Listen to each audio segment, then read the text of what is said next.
So Jesus is in human mode in the Garden of Gethsemane, and he represents us being mentally drained. He represents us being spiritually depleted, but still having a word on his life. He represents us being physically drained. And in order for him to qualify as an appropriate sacrifice for us, he would have to be willing to go to the cross.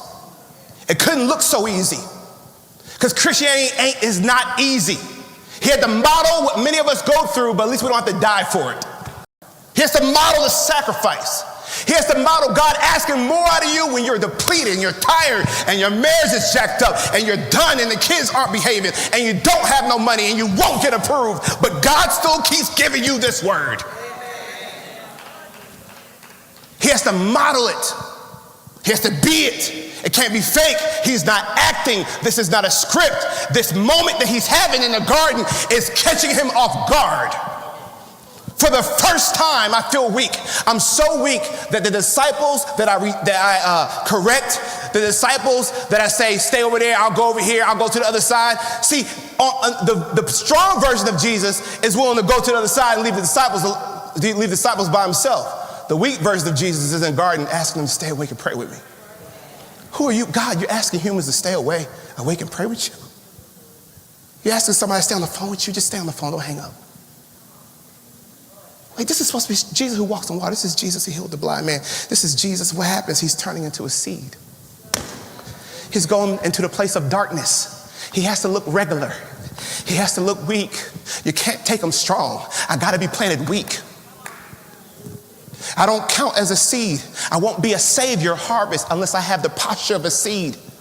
So God's crushing them in the Garden of Gethsemane. He's crushing them. Anybody ever been crushed before? He's crushing them. He's crushing them. He's crushing them. And now the Bible also says that the other disciples, it wasn't disclosed to them. It wasn't that they didn't want to stay awake. God didn't give them the ability to stay awake. Have you ever depended on somebody, but they just didn't have the capacity? They didn't have the ability to do what they said they were going to do. And you had to accept the fact that they will never be what I wish they could be in my life.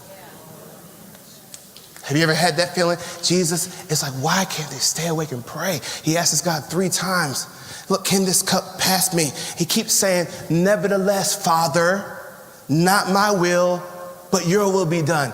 In the Garden of Gethsemane, he goes into the place of being a seed. He's weak. He's asking God, do I have to commit to this thing? New Living Translation says, Father, if you're willing, please take this cup of suffering away from me. Yet I want your will to be done, not mine. But then later when Judas shows up, he's getting back to becoming strong Jesus.